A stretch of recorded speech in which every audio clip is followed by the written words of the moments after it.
우리가 읽고 묵상하는 성경, 우리가 은혜 받는 그런 성경의 1차 수신자는 누구일까요? 그것은 바로 하나님의 선택과 부르심 안에 있는 백성들입니다. 성경을 기록하는 출발점이 하나님의 백성들을 위하여 쓰여졌다는 것이죠. 선택은 받았지만 종으로 살던 출애굽한 이스라엘 백성들에게 창조주 하나님의 위대하심을 설명하는 것으로 우리가 가지고 있는 성경은 시작하고 있습니다. 성경 속에 세상 속에 들어가 살아야 하는 이스라엘 백성들이 하나님의 백성들의 삶의 기준을 모세 오경을 통해서 말씀하고 있는 것이다. 그런데 계시된 그 기준을 망각하고 범죄하였기 때문에 하나님의 징계로 나라의 주권을 빼앗기고 이방의 포로로 끌려간 백성들에게 하나님의 회복과 구원의 은혜를 선포하는 것이 바로 구약 성경입니다. 예수님을 통한 하나님의 구원의 완성을 설명하고 그리스도인으로서 삶의 방향성을 제시하고 있는 것이 우리가 읽고 있는 신약 성경입니다. 구약과 신약 성경의 기준을 따라 사는 삶을 통해 저와 여러분들은 하나님의 백성으로서의 정체성을 유지하게 됩니다. 그러면 하나님께서 성경을 통해서 우리에게 꼭 말씀하고 싶어하는 것은 무엇일까요? 그것은 요한일서 5장 13절을 통해서 우리가 확실하게 알 수 있는데, 요한일서 5장 13절에는 이렇게 기록하고 있습니다. 내가 하나님의 아들의 이름을 믿는 너희에게 이것을 쓰는 것은 너희로 하여금 너희에게 구원이 있음을, 영생이 있음을 알게 하려 함이라, 이렇게 말씀하고 있습니다. 하나님은 성경을 통해서 많은 내용을 말씀하고 있지만 요한일서를 통해서 알 수 있는 건 하나님께서 성경을 통해서 말씀하고 싶은 것, 즉 성경을 기록한 그런 목적을 말씀하고 있는데, 그건 모든 그리스도인들에게 주어진 특권이 무엇인지를 설명하기 위함이라는 것입니다. 여러분, 방금 말씀드린 요한일서 5장 13절을 통해 알 수 있는 저와 여러분들이 소유하고 있는 특권은 무엇입니까? 저와 여러분들이 가지고 있는 특권은 무엇입니까? 친구 목사님이 제발 성도들에게 질문하지 말라 그랬는데 이건 꼭 질문해야 됩니다. 저와 여러분들이 가지고 있는 특권 무엇입니까? 요한일서 5장 13절을 통해서 알 수 있는, 예? 여러분, 사람이 마음으로 믿어 의에 이르고 입으로 신하여 어떻게 해요?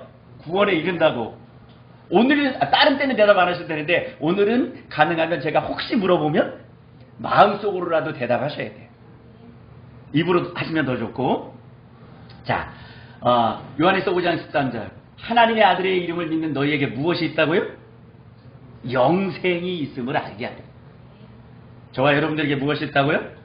영생, 영원한 생명, 천국에 갈 수 있는 특권이 우리에게 주어졌다는 것입니다. 그러나 안타깝게도 많은 그리스도인들이 자신에게 주어진 특권이 무엇인지 모르고 살아가고 있습니다. 그것을 모르다 보니까 삶 자체가 힘겨운 거예요. 힘든 거예요. 피곤한 거예요. 여러분들 이 특권을 다 소유하고 계시죠? 네. 여러분이 이 특권을 소유하고 계신지, 또 이 사실을 알고 계신지 제가 확인하기 위해서 질문 2가지를 다시 한번 드리겠습니다. 저 인간이 왜 자꾸 우리에게 질문하는 거지? 그러지 마시고 질문 2가지. 이거 굉장히 중요하더라고요. 자, 첫 번째 질문입니다, 여러분. 여러분, 만약 오늘 밤이라도 이 세상을 떠나면 천국에 들어갈 것 확신하십니까? 네. 다시 한 번요. 확신하십니까? 네. 자, 2번째 질문. 만약 오늘 밤 이 세상을 떠나서 천국 문 앞에 딱 섰어요. 여러분들이 가서 똑똑똑, 하나님 문 열어주세요. 저 왔습니다. 하나님이 문을 열고 촥 나오셔서 우리를 바라보시면서, 여러분을 바라보시면서 내가 너를 나의 천국에 들어오게 해야 할 이유가 뭐지? 이렇게 물어보신다면 여러분 뭐라고 대답하시겠습니까? 자, 빨리 대답이 안 나오니까 2005년 이후에 제가 2005년, 2004년에 저의 삶이 바뀌었다 그랬잖아요. 2005년 이후에 사역의 현장에 있으면서 저도 이 2가지의 질문에 대해서 저 스스로에게, 그리고 제 사역하는 교회에서 혹은 만나는 그리스도인들에게 무수히 이 질문을 던져보았습니다. 그런데 이 질문을 받은 많은 그리스도인들이 여러 가지 대답을 하는 거예요. 우선 천국에 들어갈 확신이 있느냐는 질문에 대해서는 많은 그리스도인들이 대부분 그러게요, 자신이 없는데요. 이거는 직분을 막론하고 마찬가지입니다. 직분을 막론하고. 2005년 이후에 험악한 이 어둠 터널 속에서 목사라고 하는 그 이름은 가지고 있지만 제가 험악한 삶을 살고 있을 때 저 역시도 밤에 혼자 앉아서 하늘을, 천장을 바라보면서 내가 지금 이 순간 이 세상을 떠나면 천국에 갈 확신이 있는가? 라고 스스로에게 물어볼 때에 제 안에서 들려오는 답, 너 못 갈걸? 목사였음에도 불구하고. 그리고 천국에 들어갈 수 있는 이유에 대한 답변으로는 착한 일을 많이 해야 된다. 즉 선행을 많이 해야 된다. 교회에 나가야 된다. 심지어 헌금, 기도, 전도 이런 것들을 많이 해야 된다. 이렇게 대답을 하시더라고요. 시골에 사는 시골에 지방에 있는 우리 그 오래 신앙생활 하신 분들 같은 경우에는 에휴 저 같은 것이 무슨 천국에 가겠어요? 이렇게 대답을 하죠. 안타까운 현실이 아닐 수 없습니다. 저는 오늘 이 시간에 우리에게 주어진 그 특권인 영원한 생명이 어떻게 우리에게 주어지는지에 대해서 잠깐 말씀을 드리려고 해요. 매우 중요한 메시지입니다. 여러분 귀를 활짝 열고 마음을 활짝 열고 들어주시기를 주님의 이름으로 축복하고, 또 여러분의 이웃들에게 오늘 말씀드리는 이 내용으로 여러분들이 복음을 전하시면 많은 영혼을 주께로 인도하시는 전도자로 여러분들이 승리하게 되실 것입니다. 그리고 특별히 이 내용을 전하기 위해서 저에게 달려있는 이런 배지 같은 거 이런 거 하나 달고 다니시면, 어떤 분이 낚시협회에서 나오셨습니까? 그런데 낚싯바늘이 아니고 사람을 낚는 그 영혼, 사람 낚는 그 심볼 마크입니다. 제가 드렸던 두 가지의 질문을 통해서 그 질문에 그 접촉점을 찾으시면서 지금 제가 드리는 이 말씀을 전하시면 됩니다. 천국의 영생은 값없이 주시는 하나님의 선물입니다. 믿으시죠? 로마서 6장 23절에 죄의 싹은 사망이고 하나님의 은사, 여기서 얘기하는 은사는 선물이라는 뜻입니다. 하나님의 은사는 그리스도 예수 우리 주 안에 있는 영생이니라 라고 말씀하고 있습니다. 사실 우리가 살면서 생명과 관계되는 가장 중요한 것들 다 선물로 거저 받고 있습니다. 예를 들어 밝은 햇빛, 공기, 물 거저 받고 있는 것이죠. 이와 같이 천국의 영생도 하나님이 우리에게 선물로 주신다는 것입니다. 그러므로 천국은 돈이나 공로나 자격으로 얻는 것이 아닙니다. 에베소서 2장 8절과 9절에 보면 너희가 그 은혜에 의하여 믿음으로 말미암아 구원을 얻었나니 이것이 너희에게서 난 것이 아니요 하나님의 선물이다.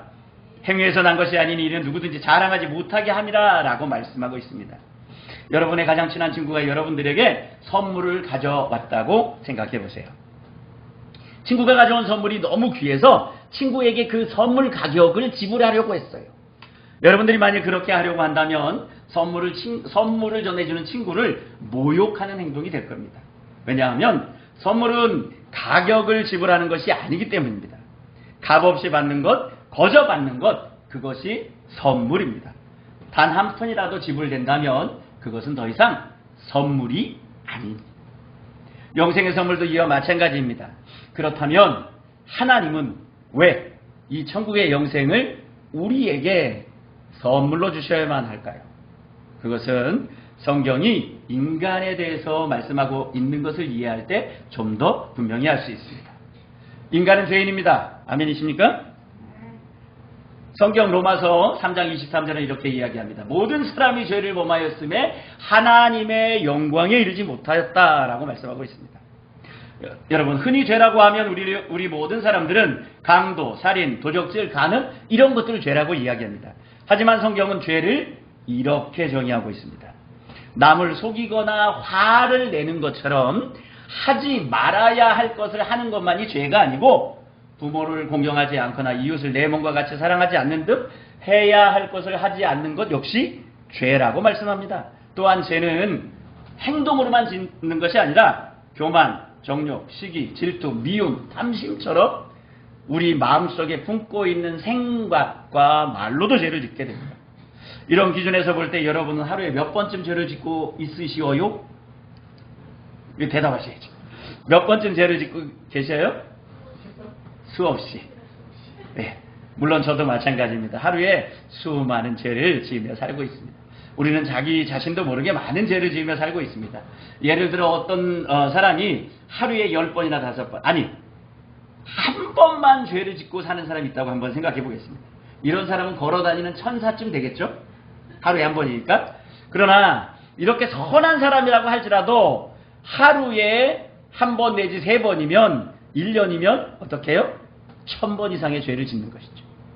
90년을 산다고 하면 9만 번 이상의 죄를 지으며 살게 됩니다.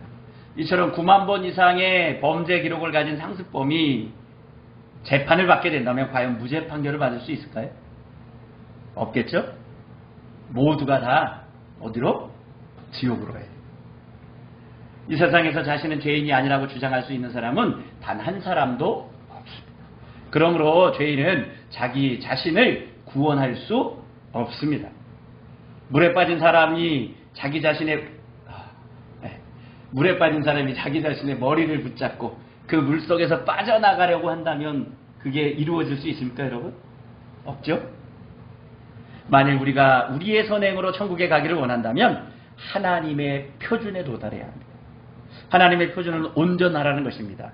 마태복음 5장 48절은 이렇게 말씀합니다. 하늘에 계신 너희 아버지의 온전하심과 같이 너희도 온전하다. 그러나 이 세상에서 하나님처럼 온전한 사람은 단 한 사람도 없습니다. 많은 사람들이 자신의 선행을 가지고 구원을 받을 수 있다고 생각을 합니다. 그들에 대해서 잠언 14장 12절에는 이렇게 말씀합니다. 어떤 길은 사람의 보기에 바르나 필경은 어떤 길? 사망의 길이라고 이야기합니다. 자, 이제 왜 우리의 힘, 우리의 능력, 우리의 선행을 가지고는 천국에 들어갈 수 없는지 그 일을 확실하게 아셨죠? 내 힘으로 천국에 들어갈 수 없는 이유에 대해서 성경이 하나님에 대해서 말씀하고 있는 것을 이해하면 우리가 좀 더 분명히 알 수 있습니다. 하나님은 자비로우셔서 우리를 벌하시는 것을 원하십니까? 원하지 않으십니까? 원하지 않으셔요. 요한일서 4장 8절은 하나님에 대해서 이렇게 말씀합니다. 하나님은 사랑이시라. 사랑의 본체. 하나님의 그 속성 자체가 사랑이시기 때문에 결코 우리를 벌하시는 것을 원하신다, 원하지 않으신다? 원하지 않으신다. 천지 만물을 창조하신 하나님은 당신이 만드신 세상의 모든 것들을 사랑하십니다. 그 가운데에서도 당신의 형상을 따라 만드신 인간을 가장 깊이 사랑하신다.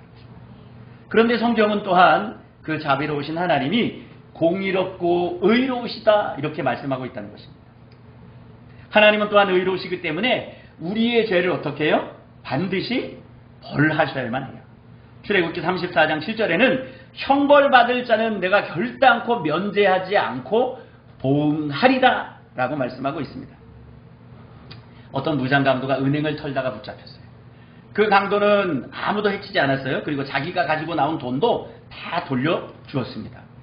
그렇다고 해서 판사가 그 강도를 풀어준다면 그 판사가 올바르게 재판을 했다고 말할 수 있을까요? 그럴 수 없겠죠? 이 세상의 판사도 법의 기준 때문에 범죄한 사람을 벌해야 합니다. 그렇다면 의로우시고 거룩하신 하나님은 얼마나 더 우리를 벌하셔야만 할까요? 성경이 형벌받을 자를 결단코 면제하지 않으리라고 말씀하시는 이유가 바로 여기에 있습니다. 하나님은 자비로우셔서 우리를 벌하시는 것을 원하지 않습니다. 그러나 그 하나님은 또한 의로우시기 때문에 우리 죄를 반드시 벌하셔야만 합니다.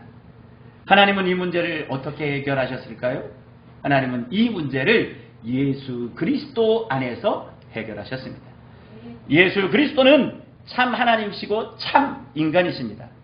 요한복음 1장 1절과 14절에는 태초에 말씀이 계시니라 이 말씀이 하나님과 함께 계셨으니 이 말씀은 곧 하나님이시라 말씀이 육신의 우리 가운데 거하시며 우리가 그의 영광을 보니 아버지의 독생자의 영광이요 은혜와 진리가 충만하더라 라고 말씀하고 있습니다.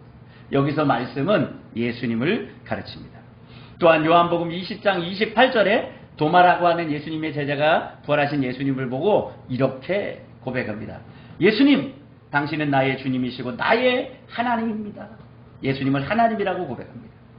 그렇다면 예수 그리스도께서 이 땅에 오셔서 하신 일은 여러분 무엇일까요?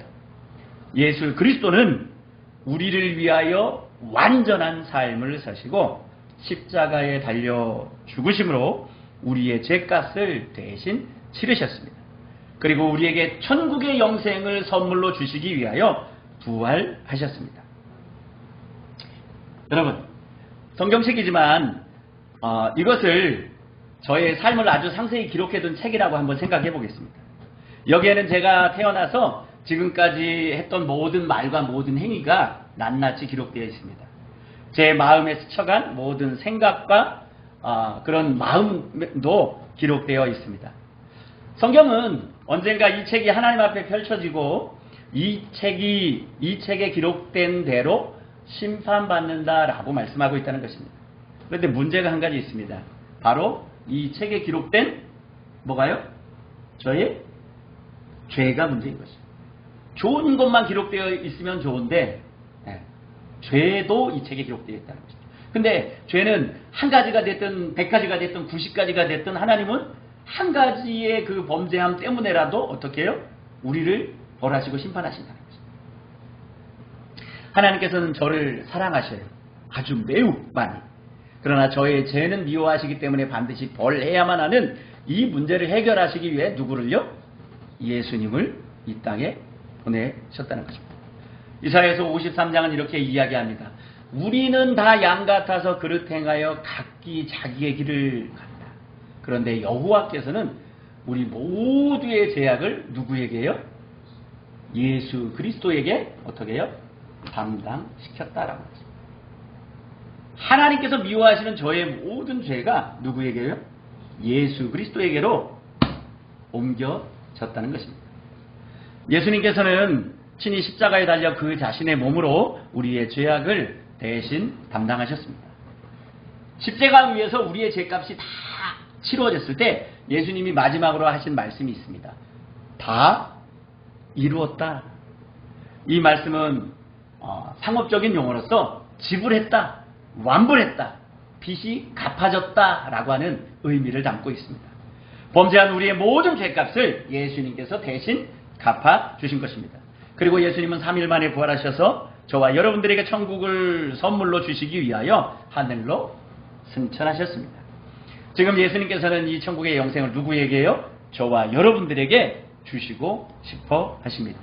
그렇다면 이 영생의 선물을 어떻게 받을 수 있을까요, 여러분?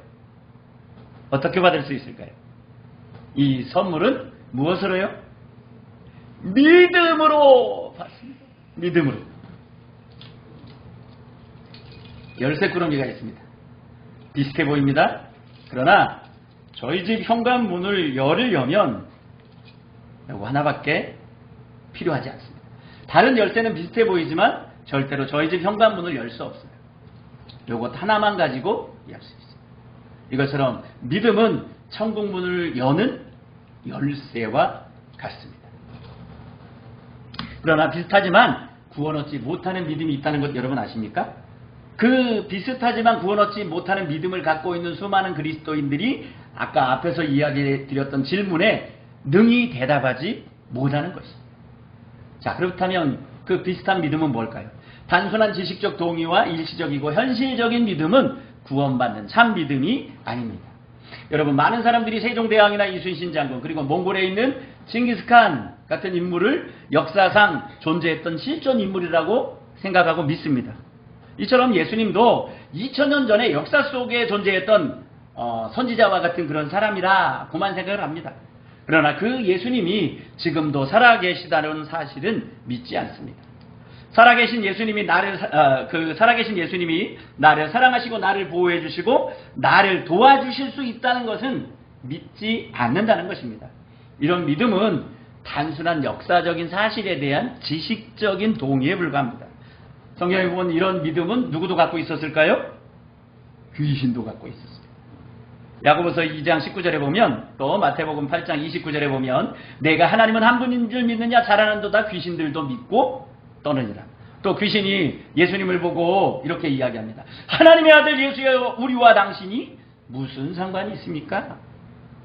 귀신은 예수 그리스도가 하나님의 아들이라는 사실은 지식적으로 알고 있었습니다.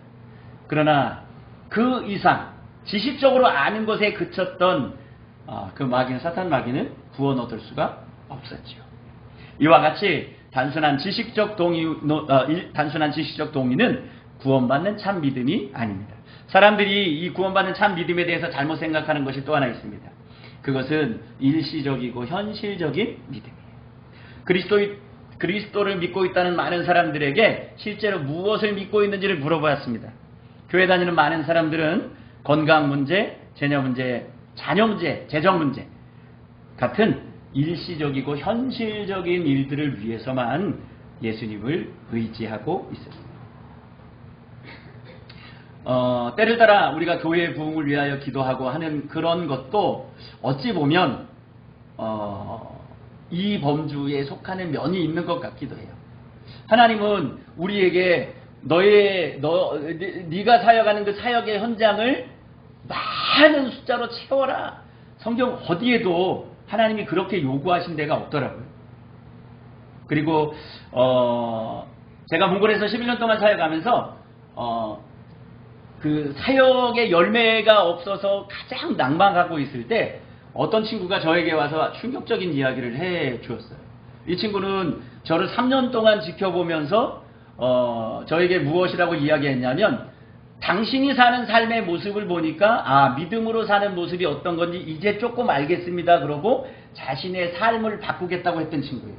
저에게 처음에 찾아올 때 그 남편하고의 문제 때문에 어떻게 하면 남편과 헤어질까? 어떻게 하면 내가 생을 빨리 마감할 수 있을까? 자살을 생각하는 몽골 친구였어요. 그런데 제가 신앙생활하는 모습을 3년 동안 옆에서 지켜보면서 당신처럼 신앙생활을 하는 사람도 있군요 라고 하면서, 그렇다고 하면 당신이 믿는 그 하나님에 대해서 내가 좀 더 깊이 생각해보고 신앙의 패턴을 바꿔보겠습니다 라고 했던 친구가 있어요.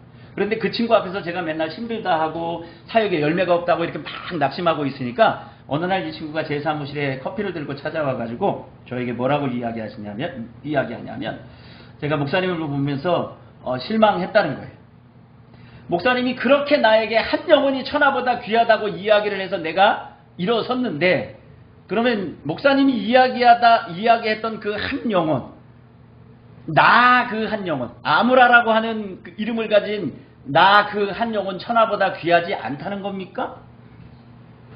목사님이 여기서 10년, 20년을 있다가 나 한 사람을 전도해놓고 갔다 하더라도 내가 천하보다 귀하다면 목사님은 성공한 거 아닌가요? 라고 이야기를 하는데 머리를 망치로 맞은 것 같아요. 그리고 회개했습니다. 그 이야기를 들으면서. 그 이후에 사역의 부흥을 구하거나 아니면 제가 어떤 큰 교회에 그런 사역을 하거나 이런 것에 대해서 기도하지 않게 되었던 것 같아요. 그리고 하나님이 보내신 그 자리에서 꿋꿋하게 하나님의 부흥을 기대하면서 있을 수 있었던 것 같습니다. 바라기는 오늘 우리 큰사랑교회에도 그런 은혜가 있어지기를 주님의 이름으로 축원드립니다. 자, 조금 옆으로 갔는데, 일시적이고 현실적인 그런 믿음을 가진 사람들은 그러한 문제들이 해결되고 나면 어떻게 해요? 더 이상 예수님을 의지하지 않습니다. 수능철에는 교회가 미어 터진답니다. 새벽 예배 때 절이 미어 터진답니다. 그런데 수능 끝나고 나면 어떻게 돼요? 썰렁 그 자체죠. 이것은 잠시 있다가 지나가고 말 이 세상의 일들을 위해서만 예수님을 의지하는 것입니다. 하지만 이러한 일시적이고 현세적인 믿음은 구원 없는 참 믿음이 아닙니다. 그렇다면 구원 없는 참 믿음은 무엇일까요? 구원 없는 참 믿음은 오직 저와 여러분들의 구원을 위해서 누구를? 네. 오직 저와 여러분들의 구원을 위해서 예수님만을 신뢰하는 것이 구원 없는 참 믿음입니다. 오늘 우리가 읽은 본문 사도행전 16장 31절은 주 예수를 믿으라. 그리하면 너와 내 집이 어떻게 해요? 네. 구원을 얻는다. 이 말씀에서 믿는다는 것은 오직 나의 구원을 위해서 예수 그리스도만을 신뢰한다는 의미입니다. 바로 이 믿음이 구원 없는 참 믿음입니다. 예수 그리스도를 신뢰하는 믿음이 어떤 믿음인지 제가 설명을 한 번만 다시 드리도록 하겠습니다. 여러분, 여기 보면 그 화분 받침대가 있습니다. 이것을 의자라고 한번 생각을 해볼게요. 자, 여러분, 이 의자가 여기 있는 사실을 믿으시죠? 그리고 제가 이 의자에 앉으면 편히 쉴 수 있다는 사실도 믿으시죠? 그러나 저는 지금 쉬지 못하고 있어요. 소리나는 이 강대상 위에 서가지고 발바닥의 아픔을 느끼고 있습니다. 자, 대단히 송구스럽지만 이 의자를 예수님이라고 생각해 보려고 합니다. 저는 이 의자가 여기 있다는 사실을 믿었던 것처럼 예수님이 실제로 살아계시다는 사실은 믿었습니다. 또한 제가 이 의자에 앉으면 편히 쉴 수 있다는 사실을 지식적으로는 믿고 알았습니다. 그래서 예수님이 저를 혹시 도와주실 수 있겠다라고 하는 사실도 믿었다는 것이죠. 그래서 제 자신에게 일어나는 문제들, 예를 들면 자녀들의 문제나 아니면 재정 문제와 같은 일시적이고 현실적인 그런 일들, 이런 일들만 그렇게 예수님께 이렇게 드리고 이거 해결해 주세요 라고 이야기를 했던 거예요. 그런데 저의 구원을 위해서는 어떻게 해요?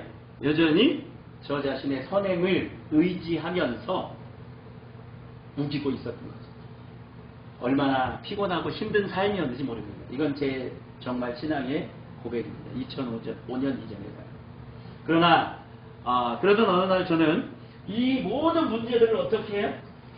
제가 제 가슴에 안고 저 자신을 어떻게 예수 그리스도에게 맡겼어요. 그래서 저는 구원을 얻을 수 있죠. 얼마나 기쁘고 행복했는지 모릅니다. 정말 하늘을 날아가는 것 같았습니다. 예수님이 제 안으로 들어오셔서 저를 격려해 주시고 저를 지켜주시고 저와 동행하고 계시다라고 하는 그것을 느낄 때의 기쁨은 매일같이 주일 예배가 끝나면 어떻게 하면 저 담임 목사님을 물먹이고 내가 강단위에서 목이라도 맬까를 고민하던 그 목사가 담임 목사님을 아버지로 생각하면서 기도하는 그런 사람으로 변했고, 또 때를 얻든지 못 얻든지 만나는 사람에게 오늘 밤 이 세상을 떠나시면 천국에 가실 수 있으신가요? 라고 하는 이 이야기를 통해서 복음을 전하고 행복한 그러한 시간을 지금까지 살고 있습니다. 앞에서 천국에 들어갈 수 있는 이유에 대해서 착하게 살고 선하게 살고 좋은 일을 많이 해야 한다라고 대답하는 이들이 많다라고 하는 말씀을 드렸습니다. 누가 착하게 살고 누가 선하게 살아야 한다는 뜻입니까? 자기 자신이겠죠? 그렇다면 천국에 들어가기 위해서 실제로 누구를 의지하는 거예요? 나를 의지하고 있는 것이죠. 많은 사람들이 천국에 들어가기 위해서 자기 자신의 선행을 의지하며 살고 있습니다. 교회에 다니는 많은 사람들 중에도. 그러나 천국의 영생을 선물로 얻으려면 신뢰의 대상을 나 자신으로부터 누구에게로요? 그리스도에게로 옮겨야 합니다. 그렇다면 그리스도인들은 믿기만 하면 구원 얻으니까 아무렇게나 살아도 되지 않나? 이렇게 생각할 겁니다. 하지만 우리가 오직 믿음으로만 구원을 받는다 해도 선행과 경건 생활에 힘써야 하는 이유가 무엇일까요? 그것은 구원을 얻기 위해서가 아니라 자격 없는 우리에게 천국의 영생을 값없이 선물로 주신 하나님께 감사하기 때문에 경건하게 사는 것입니다. 여러분, 지금까지 제가 성경에 창세기부터 요한계시록까지의 성경의 핵심적인 내용을 말씀드립니다. 이해가 되셨습니까? 지금 이 시간 온 우주 만물을 창조하신 하나님께서 이렇게 묻고 계십니다. 사랑하는 아들아, 사랑하는 딸아, 나는 너에게 이 영생을 선물로 주기를 원한다. 너는 이 영생의 선물을 받겠느냐? 다시, 이 영생의 선물을 여러분 받으시겠습니까? 크게 감사합니다, 여러분. 여러분들이 밑에 어떻게 해요? 성경 구절이 사람이 마음으로 믿어 의에 이르고 입으로 시인하여 구원에 이른다. 제가 지금 말씀드린 이 성경의 핵심적인 이야기를 집사님에게 전하고 안수 집사님에게 전하고 심지어 권사님에게 전하고 심지어 장로님에게 전해도 마지막 순간에 죽음의 문을 넘으면서 이걸 고백하지 않고 가시는 분들을 수도 없이 봤습니다. 2005년 이전에 저도 어쨌다고요? 목사였지만 스스로에게 질문해보면 어떻게 해요? 못 간다는 거예요, 천국에. 왜? 예수님을 믿지 않으니까. 그때까지 저는 정말 제가 뭐든지 잘해야 되는 줄 알았어요. 초등학교 때 주일학교 선생님이 손바닥을 때리길래 떠들다가 손바닥을 때리길래 교회 문을 걷어차고 나가서 20살이 넘어서 교회 안으로 다시 돌아온 다음에 그때부터 정말 열심히 했습니다. 새벽 예배부터 시작해가지고 나가자마자 그 다음 주부터 찬양대부터 시작해서 아무튼 교회 1년 365일 동안 집에서 편안하게 잠잔 날이 별로 없었습니다.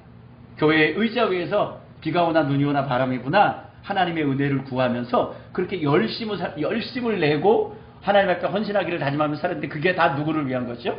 저의 의를 자랑하기 위한 것. 하나님 내가 이렇게 기도 열심히 했으니까, 하나님 내가 이렇게 봉사 열심히 했으니까 은혜를 주세요. 구원의 은혜를 주세요. 5대양 6대주를 누비며 다니는 그런 목사님들처럼 나도 그렇게 써주세요. 나.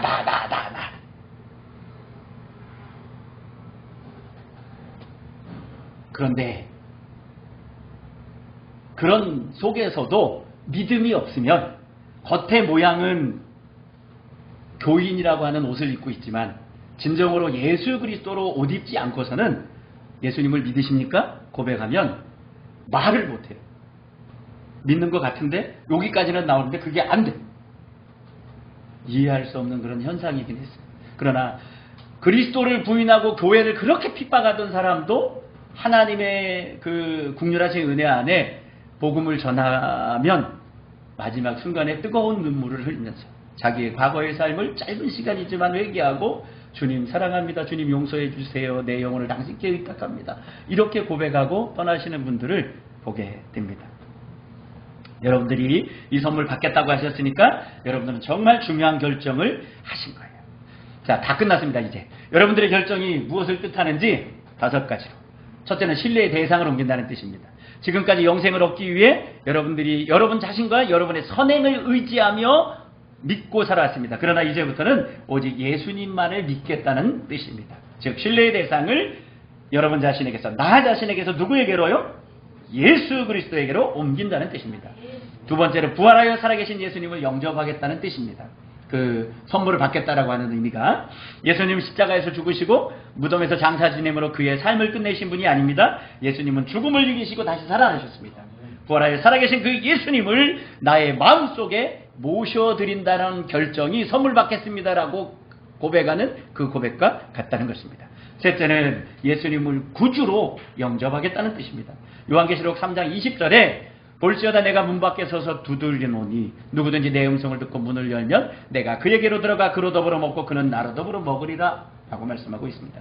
예수님의 이 약속을 믿고 예수님을 나의 삶 속의 구원자와 주님으로 영접하겠다는 뜻입니다. 네 번째로 예수님을 삶의 주인으로 영접한다는 의미입니다.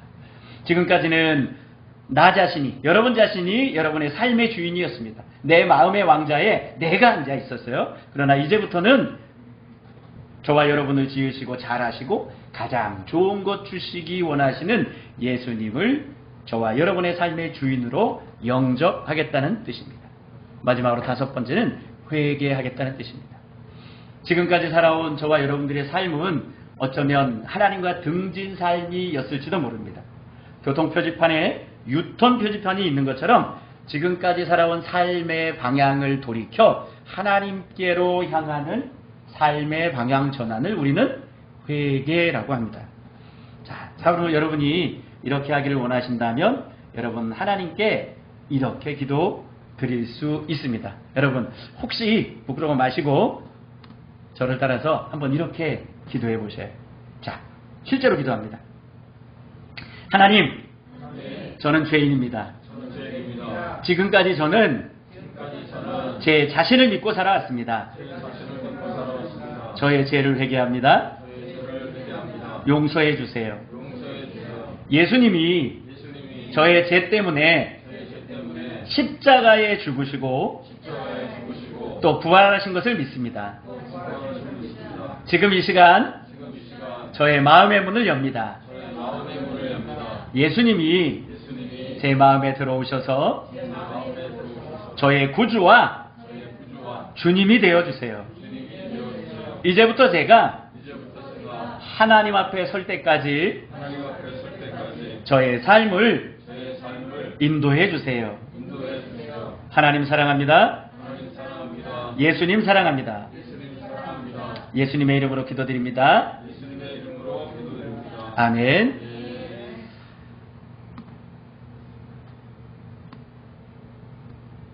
자, 여러분이 기도하시고 결정하신 일에 대해서 요한복음 6장 47절에 이렇게 말씀하고 있어요. 진실로 진실로 너희에게 이르노니 믿는 자는 영생을 가졌나니. 다시 한번요. 제가 띄워드렸어야 되는데 진실로 진실로 너희에게 이르노니 믿는 자는 영생을 가졌나니. 자, 여기 너희에게와 믿는 자에게 여러분 각자의 이름을 한번 넣어보실까요? 진실로 진실로 정한에게 이르노니 믿는 정한은 영생을 가졌나니. 자, 이렇게 여러분들의 이름을 넣어서 진실로 진실로 시작. 진실로 진실로 이르노니 믿는 영생을 가졌나니. 믿는 자는 무엇을 가졌다고요? 영생을 가질 것입니까? 이미 가졌다고 했나요? 이미 가졌다고. 자, 이 말씀에 근거해서 여러분들에게 다시 한번 여쭙겠습니다. 오늘 밤 이 세상을 떠나시면 천국에 들어갈 것을 확신하십니까? 하나님께서 내가 너를 나의 천국에 들어오게 해야 할 이유가 무엇이겠냐고 물으신다면 한마디로